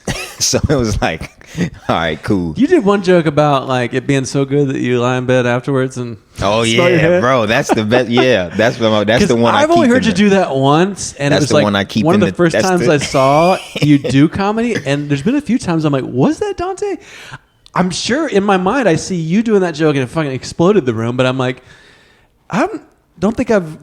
Does he say shit that dirty? Because like I don't know. It was really great because you like do it in a way where it's like lovable and kind of tasty, like where it's like it's hard not to be like, ugh, yeah, it's gross. Like to be a dude saying that and not be like, ugh, bro. When the first time I did that joke, I still remember it to this day. I've got it on like video. Like there was an older white dude in the crowd, like front row at Disclaimer, and when I did it, he looked at me with pure disgust, and that's when I doubled down. That's why I like it. That's what taught me to double down on it, because he looked at me. He was like. And I was like, "Oh yeah, I'm nasty." Like I like yeah, but I think another thing you got to have the conflict. Like you got to double down. If 100% of them are into it, it's actually not as compelling as like having a few people that are like, "Well, maybe we'll just leave." It's like that's the good stuff, as you want. You know, I love that. Yeah, bro. That's what like you got to double down on some stuff. That's what I learned. Like especially when it goes left, and some people are like, "Oh, you got to just." Go again, and then that might get them on your side. Like they might laugh at because you say something and they're like, "Well, that's not me. No thanks." But then you go, "Well, even though it's not, I'm gonna fucking say it." And then they go, "Well, that is me again." Yeah, I respect. Or they might just be like, "I respect that you feel that way." That's how I feel about it. Like sometimes they might not even think what you saying is funny. They just laugh and like, "Oh, you really believe that? Like you really feel that way?" Yeah, so, yeah. The joke can also be like, "It's so absurd that somebody even sees it that way." That's my favorite joke though. That when you talk about, that's the one that I took. That's the one I keep in the back. I've always remembered that, and I had that on my list to be like, "That was you, right?" Because because it's yeah. I mean, it was a great. I love that joke. I love it when it's like a joke where I'm like, somebody explodes the room, and I go. If somebody else tried to say that, it probably would be the opposite. Like my favorite jokes are like it's not just the words, but it's like only they can do that. Yeah, and how they see you, how much trust they have in you. That's like only you can do it. It's like this idea that like AI can write jokes. You know, it's like this is like that's very much you as a person in a room. That's just like what is so amazing about comedy is things like that. You can't put your finger like how can he can say that? You know what made it funny though? Like and it sounds good. It sounds like a good thing. All the jokes that are like the funniest are like real. Like it really happened. I ain't gonna lie to you. That joke's nasty, but it's just like it really happened. Like it's happened to all of us. You know what I'm saying? That's like, why it was funny. Yeah, like because every guy's like yeah. Yeah. And I think every girl's like, well, that's kind of nice. You know, it's like this weird, it's like it's gross, but it's actually kind of sweet, you know? I think another thing is like I kind of got like the baby face, so I get away with it. It's like the little. You're not like some old gross guy. Yeah, like you can't look. You know, I don't think Sully would. I don't think Sully wouldn't get away with that joke. Yeah, right. Exactly. Yeah, it'd be like, all right, I need somebody to walk me my car because this guy is, you know, it feels really unsafe in here. Nah, yeah, I did learn that too. Like, play into what you look like. Right. Like, I feel like I look like kind of like a cute little boy. So, like, just kind of play into like, you know what I'm saying? Like, play into your jokes. They have the expectations, so you can kind of fuck with them, like surprise them in that. And not like innocent in a way. Like, kind of. I feel like I look sort of sometimes. Like, you know, I don't know if that makes sense, but yeah. I mean, I would have thought maybe you were older though. Like, I mean, when you said 32, I was like, that seems a little high, but yeah. So I just kind of play to that. Try to play to what you look like and sound like is another thing that helps with jokes, I think. Yeah, that's interesting. That's something I'll probably think about more after this too, because I think, you know, yeah, that's like I'm trying to get into weirder shit because I think I probably do kind of scan as like, oh yeah, it's like your standard like cis dad in his 40s or whatever. So then what'd you say? Like a cis, you know, just what is that? What's you know, like not like a gender birth certificate gender. Cis white dude in his 40s, you know, it's like the voice that everyone wants to hear. You know, let's have a show of all cis white dudes. I've been learning about that. Like the Asheville comedy scene has actually taught me like pronoun shit, the progressive, that stuff. Like I don't only know it from this community. If I hadn't done comedy, I would be working in IT with a bunch of people like me. It's like the first people that like the first transgender people that I ever interact with was like the comedians in Asheville. Yeah, like so that was like I'm glad I got to them was the first ones because it's like, oh, they laugh, make jokes like everybody else. Like, why? What's the big deal? Why's everybody? You know what I'm saying? Yeah, it's the best way, right? Instead of being like a coworker at work, and it's kind of like you don't know elephants in the room. Yeah, but it's like comedy. It's like get up and not only are you hanging out with them, but you're hearing their stories about their life experience. And they it's did like the same stuff that I did, the same stuff that you did. Yeah, yeah, so cool. That's what I say on this. Like, that's the great gift of comedy. Is I was like, I want attention for my ego and jokes, and then you're like, I actually just the people I've met more than worth it. Just there, this community. It's lit. I like it, bro. Yeah. This comedy stuff is fun. Yeah. Who are your top 5 comedians? I ain't even. Oh yeah, you got so many good questions on your podcast. When I was doing my research, I think like you, it's probably the ones I've already said. Like Norm Macdonald is probably like my number one. Oh yeah, he's funny. Just love the guy. I like his delivery, bro. The way he delivery. Sounds drunk, not drunk. Sounds dumb, not dumb. There's a lot of like just like interesting stuff happening there, and like he was like one of the first, like Conan O'Brien, when that show was like late at night in the 90s in college. I was like stay up and they didn't have good guests, so Norm would just come on and tell these long stories. It's so funny that I feel like Mark Norman is like Norm Macdonald, like reincarnated. Like their names are similar. Like the name is similar. The delivery kind of, like I like them. I like those guys. It's like funny. Jokes. It's like jokes guys. They're definitely not like look at how weird I am. I'm from another planet. They're kind of like this is a well crafted joke. Yeah, like it's the material. Yeah. Yeah. So Norm's probably up there. I say like Patrice and Chappelle are like up there. Yeah. Patrice O'Neal's hilarious. And unfortunately, like, I just think like Louis C.K. is... Why'd you say unfortunately? Because it's the same reason that I say sis in front of my thing, because I live in Asheville and I'm always like hyper aware because hyper aware that's like I forgot about we got it on tape. He likes what was the word that I heard him described as? The artist sometimes, I guess. Yeah, shitty person, great at his job. That's the best way I've heard it put. And then like Roseanne Barr. It's pretty funny. Is like, but honestly, I mean, Chappelle right now, it's like when Chappelle puts out a new special. And this is another one that I do feel sometimes like I know my Asheville peeps are like, I don't think, bro. I think a lot of hateful. But Josie came on and she was like, Chappelle's great, no problem. So I was like, well, that's nice. I'm telling you, that's like, nice. bro, like the, and I guess I can't. The voice that's online isn't the voice of the actual people in real life. And that goes for every demographic: black people, white people, transgender, Hispanic. Like that's the online bots and agenda. People trying to push that. Like people don't really feel like that in real life. Yeah, bro. totally. I agree. But I think that's one of the problems with Asheville is like we're the online. Exactly. We're trying to act in a room like we're online a little too much. Like you go to like Atlanta or New York, and it's like they're beyond. You could say retarded because we're aware that we know that you shouldn't, and it's beyond that. But like Asheville's a little like, oh. They're like right now, everybody wants to be the person to be like, look, I'm pointing out social injustice. Yeah, like that's what everybody trying to be on right now. It's exactly. Like, oh, God, you don't even really believe that like that. Exactly. Which is like I think more evil than being. I think it's like being a little mildly like.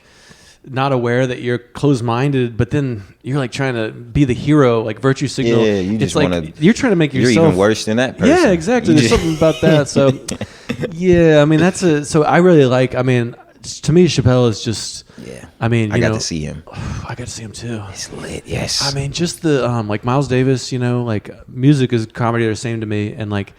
The pauses, the chill, like the control, like he can sit on the stool. They be saying he's Bugs Bunny. Yeah. That's what they be saying. Yeah, and he's also like the Buddha or something too, though. It's like he can also bring it down to just like stillness and still the range. Just talking. And he has points, like I mean, so I don't even like. It's funny because I would never try to do any sort of joke like Chappelle because like his skill level is so fucking high. Probably greatest living. Like Richard Pryor, maybe like the only dude ever, maybe like on the level of Chappelle. I mean, who else is like? That's what one of my things I had to get. Like. Did you do this? Like, they say when you first start doing stand-up, you'll imitate a comedian that you like. Yeah, that was the one that I was like doing. Chappelle. Yeah. Because that's a good one. That's a good one. Yeah. But like, I didn't realize it until one of the clips that I was telling you about. I might send it to you. Like, I want one of the clips. I was at Alley Cat, and I went back and listened to it, and it was like Like it sounded like my voice even. Yeah. And he's from like kind of he kind of has a similar. I kind of have a similar upbringing to him. Like he's a black dude who grew up in like a rural area, so I kind of got the same like draw. Yeah. And so I went back and listened to this joke. I'll do this one because I don't really like doing this one Both anymore. prodigies, but it was like both young prodigies. Yeah, like I was. Oh, you shut up, bro. He's talking about. I'll cut that out. I'll cut that out. But nah, he was like, I said, the joke was, man, I feel like, 'cause fentanyl is just killing us nowadays. I feel like fentanyl is what crack was supposed to be in the 80s and 90s, but the CIA just didn't get the recipe right. They just like, why aren't they dying? They just keep dancing and stealing car stereos. And I went back and listened to it. Like I said, dancing. Like I was like, they just keep dancing. Yeah. And like when I went back and listened to it, I was like, oh, that kind of sounds like Dave Chappelle a little bit. Guitar player throwing in a lick from like, oh, that sounded like Keith Richards or what. I think a little of that's fine. That's what they say. You get it past when you first start out, but that's what I'm trying to grow out of. It's cool like, that you're aware of that. Yeah, like I don't want to be a hack. Yeah, I don't want to be a hack. Like do you watch The Dark Side of Comedy? Did you watch that? It's like a documentary of all the comedians and the tormented stuff. And they did Carlos Mencia. You've heard about him and like how he's a big joke thief and all that. I don't know that much about that. No. Well, like apparently he went from doing like stadiums to can't really get booked like because of joke stealing allegations. Yeah, like Joe Rogan called him out like and they videoed it and it went online and it went viral and like that was like in 2008 and he never really recovered from that. And it's like, bro, I don't want to be a joke thief. I don't want to like if I did it is unknowingly. Like I don't ever want that to happen. Like for somebody to say like I stole their material because that's lame. I want people to laugh at that stuff that I wrote. You know, I ain't trying to. Yeah, I mean, it sounds like what you're talking about though. A little like I think like when you're starting out, like everyone sounds like Shane Gillis right now. If you go out and like to Tennessee, like you know Shane Gillis, like the white broy dudes. Not everyone. He's kind of like the frat bro. Yeah, and it's like frat people go. This is like kind of Cody's theory that like there's always one big comic, and then all the people that are frat bros go, well, that's me up there. I can do stand up. So right now, if you go to like all these white dudes are like looking and talking, and I'm like, and I've heard, exactly. And you're like, man, that. And then I've had one of my other friends in the scene. It's like that guy's just ripping off, fuck him, and I'm like. He's not there a year. It's so scary to be yourself. Yeah, it takes time. Some people figure it out right away, but it's like just give them. There's a time when I was listening to a lot of Norm Macdonald, and I heard myself be like on account of. I was like on account of this, and I was like, whoa! I had that moment where I'm like, I'm stealing his rhythm. I gotta I'm glad I listened back to that because I didn't even know I was doing it. Yeah, I think that's what it is. People that don't listen back to it. Yeah, you gotta listen back to it. You always listen back. Most of the time, you watch the videos too. Yeah, if I record it, I gotta watch. I usually try to record everything. That way I can just go back and look at it and it'll help me remember my stuff. But yeah, you got to go back and check it out. See where they laughed at, see where they didn't laugh. Like I went back and looked at some. There was one time I was on the stage and I just sipped some water and they started laughing. I was like, what Like it's just weird little things you'll see. Like I was like, why did they laugh? They just, and then there was times, I don't know. Did it work again? Did you try it again? Nah, I don't know what it was. I guess it was maybe... That could be the one in your back pocket if you say the wrong word about certain ships. Water. And then there's times where like, I got one I think it's going to kill. They don't say nothing. They don't laugh at all. And I'm like, dang, why didn't they laugh? Yeah. I like it. It's all... I don't know if you can always get the answer to those questions too. I think sometimes it's like random or out of your control too, so you can kind of lose your mind being like, I said that shit the same way? Like, why didn't they... That's always weird. That's why, like, it's weird to do the same set for me. That's another problem I'm getting into. Like, getting my set down packed because I don't think I've ever, even if I'm doing the same 10 minutes, I don't think I've ever done it the exact same way. Yeah. And I want to try to get there, but I just feel weird. Like how you said about how you have a joke for 3 or 4 years. Like I have the start of my sets. Like I just graduated college, which I did in December, but it's like now it's like that's not really just graduated. Like you just graduated. I mean, yeah, but I mean in a year or two, it's like you got to start it different. Like I can't. What if you said back when I graduated and then said the rest? I mean, you got to change it up. But I'm saying that's what I'm saying. Like you can never really. Can you really do the same? Yeah. It's not gonna have like sometimes I'll say a joke and it don't feel the same when I say it. Like you're That's one of my favorite themes for this is like how much it needs. Like I'm going through a time now where I'm just trying to really have it feel new, really have it be like what happened today, even if it's not as good, because like I'm not going to grow as much from just saying the same like ones from before, or trying to find ways to like breathe new life into them. That's kind of what I like about the reel and just burning it, because I'm like, whether it gets a bunch of views or not, it's there, it's on the internet. I'm not gonna do it no more. Yeah, I can just like, that's, that's not like, I don't need to just tell that joke forever. I'm gonna flood them though. I do, like whenever I start doing, I got like months and months worth of them, so I'm gonna flood them. I'm gonna give them the database of like. Oh yeah, I'm gonna go in the vault and just start dropping. The one thing I don't like about that posting is it's really hard not to check the likes. view, and like with the new, like I believe like what you spend time thinking about is what you are, so for me it's like this conversation in the room is what the real thing is, and then it'll be on the internet, and the same with like a stand-up set. So I'm trying not to like spend too much time looking at the virtual version of it, because I notice the more I look at it, the more I'm addicted and I want to keep looking at it, and then the more it becomes this twisted like Squid Game in my mind of likes and views. So I think that's the one downside is I'm trying to commit to like I post my reel in the morning and I don't fucking check it the whole day because I don't give a shit. Right. That's kind of what's gonna, like, if you get one that Hillary actually, I would say, made my podcast go viral recently. I posted that of her. What's it called when you get what is it called when a woman gets? She came on and she had her, is it hysterectomy? Yeah, like yeah. And she showed us the picture of her, like the doctors gave her uterus. Yeah, like gave it to her and they dressed it up, like they put a little mustache on it and everything, and so she showed us a picture. So I put that like in the clip, the picture, or that thing went up and got like 100,000 views or something. Wow. Like it went up like on Instagram, like it went up, like it's still going. Yeah, and like it's crazy. Like it's just little moments you never know what happened. It'll just pop off. Yeah, I've thought about going back to the Opus. One of the things I noticed about the Opus is it'll pull out the most like clickbaity things, Like if we talk, it might like pull out the trans thing that we talked about or something to try to get. And I'm like, I'm kind of, I don't know. Like everything I've had that popped, it's a little bit. It's just stuff you don't. It's random. Yeah, you don't know. It's usually the real stuff. Not the. I don't get it, the algorithm stuff, bro. I went to school for marketing and I still don't understand it. They didn't teach me shit. I don't know how that. I think that algorithm thing is just, I mean, if you just keep posting, eventually you'll break through. Yeah. Just, that's how most people do it. They just keep posting, and no matter what, you're going to break through. But I don't understand that thing at all. Yeah, I think I have some voice in the back of my mind that tells me I shouldn't post every day, because I'm like I think I have family members that are probably going like, there he is posting himself again. He should be posting pictures of his kids. And there's about as much. That's your comedy page. That's different. Yeah, and that's what I like about Instagram is it's like more comedy. Whereas Facebook is like that's your family, all your in-laws and everybody, and I don't know. I feel like there is some pressure to. I just need to get over it. Yeah. But I mean, I don't know.